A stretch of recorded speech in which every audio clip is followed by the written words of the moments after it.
Support for today's podcast is brought to you by FS Investments. Finding income for your clients is tough.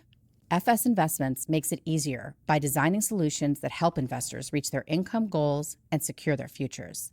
FS Investments never settles, so advisors and investors won't have to either.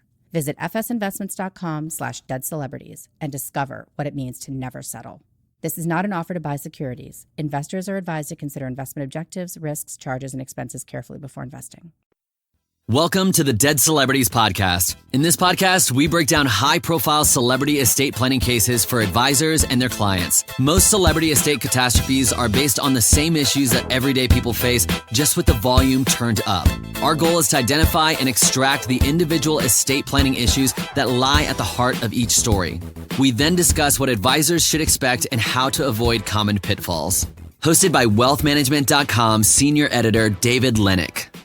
Hello, everyone, and welcome to the latest episode of the Dead Celebrity Podcast, presented by wealthmanagement.com. My name is David Lenok, and I'm a senior editor with Wealth Management and Trust and Estates. For those of you who are new to the podcast, each episode focuses on a single celebrity estate, be it a planning snafu, a familial fight, or even just a good example of the power of proper planning. And from that high-profile and often ridiculous example, myself and a guest attempt to boil the example down to some lessons that advisors can use with their more typical clients. The idea being that celebrity estates, though the details are often more bombastic, generally face the same obstacles and issues as those of regular people, just with the volume turned up, making them interesting and valuable case studies. My guest today is Bruce Hoffmeister. Bruce is a vice president and wealth strategist at Wilmington Trust. He's responsible for developing and implementing comprehensive financial, estate planning, and wealth transfer plans for high net worth families and entrepreneurs as part of the National Business Owners Advisory Services Group. Bruce works closely with clients and their advisors to define each client's specific goals and objectives before developing an appropriate plan. Thanks for joining us, Bruce. Thank you for having me. So the topic of today's episode is the legendary entertainer Liberace. At the height of his fame from the 1950s to the 1970s, Liberace was the highest paid entertainer in the world, with established concert residencies in Las Vegas and an international touring schedule. He has not one, but two stars on the Hollywood Walk of Fame. Liberace embraced a lifestyle of flamboyant excess, both on and off stage, living up to his nickname as Mr. Showmanship. Though rumors of homosexuality hounded him throughout his career, he never came out during his life publicly, and he brought and won several libel lawsuits against various publications. He also supposedly appeared in public with a number of beards, sort of fake girlfriends, if you will, to refute any allegations. In a 2011 interview, comedy legend Betty White herself claims that she acted as a beard for Liberace on numerous occasions. He also kept secret the HIV diagnosis that would eventually lead to his death from pneumonia in 1987. The fact that he had AIDS was actually only discovered during a rogue autopsy by the Riverside County coroner, which was against the family's and the doctor's orders. In a bit of a change of pace, the conflict we'll be looking at this episode took place during Liberace's life and didn't really directly involve his estate.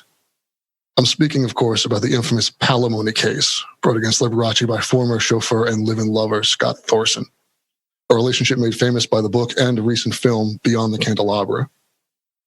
Thorson met Liberace in 1977 as a 17-year-old who was still part of the foster care system. Despite the 40-year age difference between them, the two allegedly became lovers, and Thorson was even incorporated into Liberace's act as a rhinestone-clad chauffeur. Thorson moved into Liberace's extravagant mansion and traveled the world with him. Sadly, the relationship abruptly ended in 1982 when Thorson was forcibly ejected from their shared home by Liberace's entourage amid dueling allegations of infidelity on the part of Liberace and Thorson's supposed drug addiction, among other things. Thorson eventually sued for $113 million in palimony. And just a quick note about palimony, that's not an actual legal term.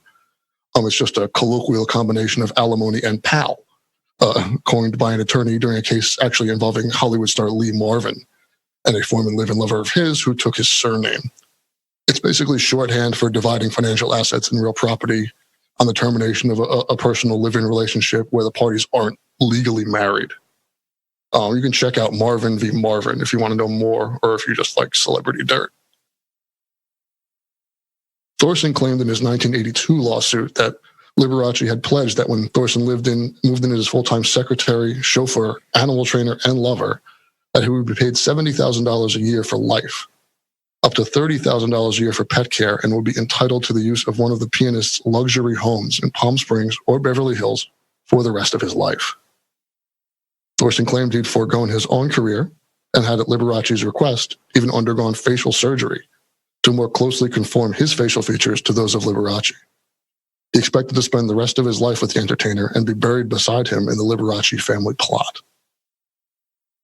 Thorson fought and largely lost a highly public battle both in court and in the court of public opinion. He ultimately privately settled in 1986 for $75,000 in cash, 2 dogs, a 1960s Rolls-Royce, and 2 other automobiles, according to sources at the time. So I've chosen this story to provide an example of just how little financial protection used to exist for LGBTQ couples under the law.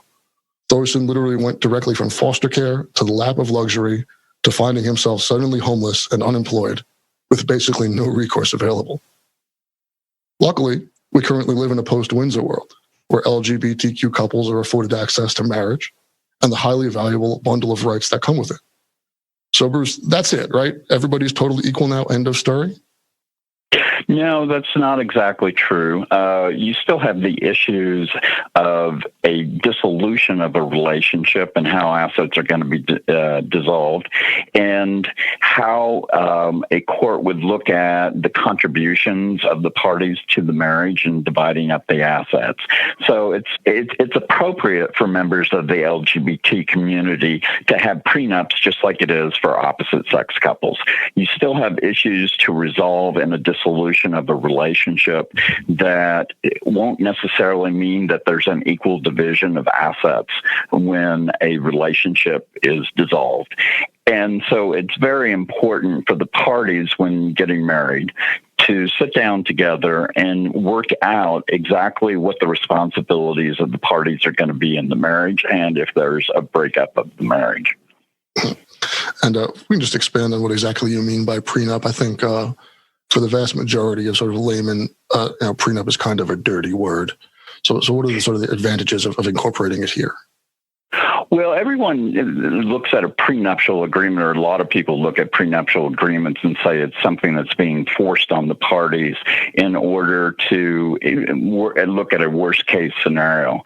But it actually is something that should be done in the good times before a relationship, as a relationship is being entered into, so that the parties have a good understanding of what their responsibilities are going to be in the marriage.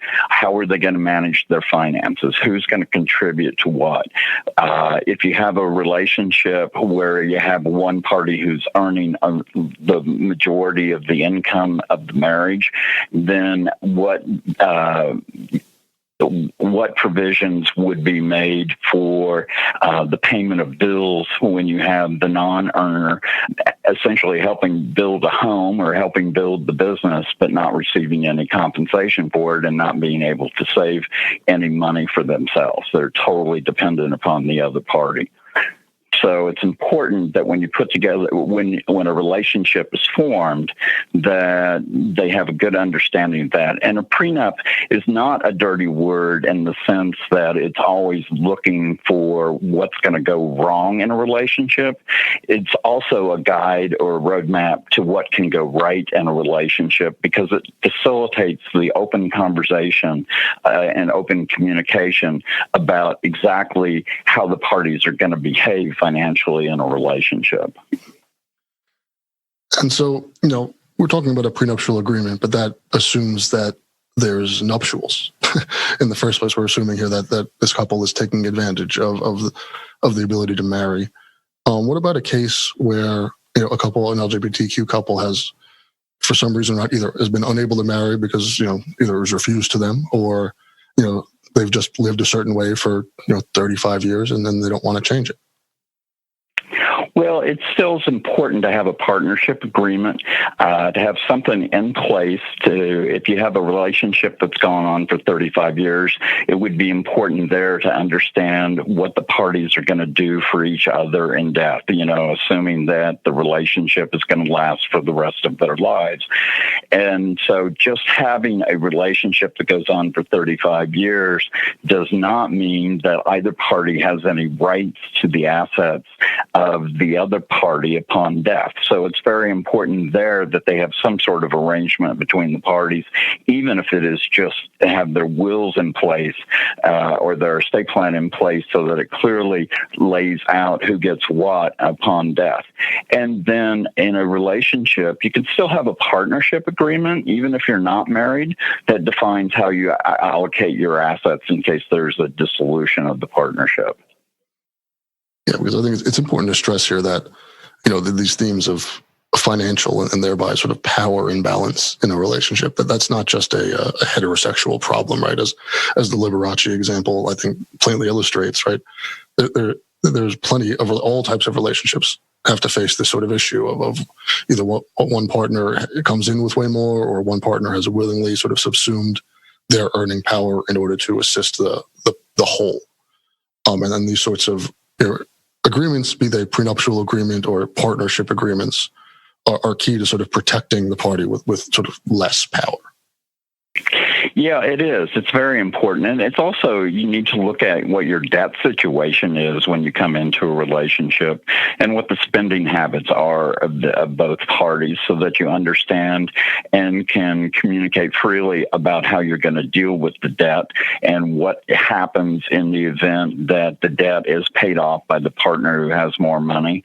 And student loans is a good example. And then when the party who had the debt, say they're a doctor, goes out and suddenly becomes a higher producing spouse in income, what contributions do you consider has been made by the party that helped pay off the debt, and then subsequently is the partner with the lesser income earning capability? I'm glad you brought up the idea of spending. I've seen some studies, and obviously when we're trying to generalize an entire group here, not everything is going to apply to everyone, so please take all of this with a grain of salt. But I've seen some studies that indicate that, that LGBTQ couples have sort of different spending patterns to heterosexual couples. Do you mind expanding on sort of that idea and why that might be, or even if that's true? Well, whether it's true or not, I've seen the studies too that they think that LGBT couples, because they don't have children, have more spending power and more available cash to spend. Therefore, they spend more aggressively, I guess, than a couple who has children. But I'm not certain that that's the case looking around at my friends and couples that I know as to whether or not they're behaving any differently than what a heterosexual couple behaves. But if they do have spending issues, then it really gets into a situation of understanding what the parties, what their spending habits are and how you're going to deal with that. And that goes back to why you need some sort of agreement that lays that out so that both parties go into a relationship with their eyes wide open and know what to expect, so that, we're talking about things here that are financial issues and dissolution of a relationship and everything, but having the financial issues off the table makes a relationship stronger if everybody knows what's going to be happening in the relationship before they get into the relationship. So, Bruce, I'm glad you brought up the concept of children, because I think that's something that's very near and dear to, all couples and LGBTQ couples included. But obviously, they face certain issues with planning for children that maybe fewer, I guess, heterosexual couples will face. Things like adoption and the use of a surrogate or howsoever. Did you expand on some of these issues? Well, one of the issues that comes into play in the LGBTQ community is whether or not, obviously, it takes a third party, whether that is a unwed or not an unwed mother, but a mother who's willing to give a child up for adoption, or whether you're using a surrogate and have one party be the biological parent. A lot of LGBTQ couples don't follow through with the adoption by the second parent. And that's the important thing that really can cause problems, because you end up in a situation to where one parent may not have a responsibility to take care of the child if there is a dissolution. Although now that marriage is available to LGBTQ couples, is that they don't follow through with a adoption policy. And so then you have a child who doesn't have rights from one parent in the event of death, potentially in the event of a dissolution. So that a child who's not adopted by one of the partners or parties, and the party dies and doesn't provide for the child has no right to even contest the will or to claim to be a beneficiary if the spouse dies without a will. This is actually a much more common fact pattern than one would think. I think there's been several Law and Order episodes about this very thing, where a partner has not legally adopted a child, and then all of a sudden, when the grandparents of the parent who gave them up come back into the picture, and these sorts of hyper dramatized situations. But in the real world, this happens very often, and you can see both the child loses their rights, and you have a potentially loving parent who may have not have the ability to take care of this child anymore because they have not legally adopted them. Yeah, that's exactly the case. We're seeing less of it, I believe, because now that marriage is legal, that parties are getting married and taking the steps to live together cohesively as a family unit. But there's still the issue out there that the parties, whether for some circumstances, maybe as a matter of cost, can be expensive to go through the adoption process, or just a matter of not attending to the details that they need to attend to. It's like clients that are in relationships and they never go out and do a will, or they have a will that was before they entered into the relationship and never changed the will to take on responsibility for a partner that they don't marry. So that's another reason why you should have a partnership agreement in every relationship that you go into, so that it's clearly laid out as to what the responsibilities of the partners are to each other. Yeah, and on this show, obviously, as an estate planning attorney, I'm a great proponent of wills. But I think having a properly put together estate plan and will is especially important for an LGBTQ couple, at least in my experience working with the community. A lot of LGBTQ people, they end up choosing their own family for better or worse. Perhaps that they have distance from their biological family, who maybe are unaccepting, or for whatever reason.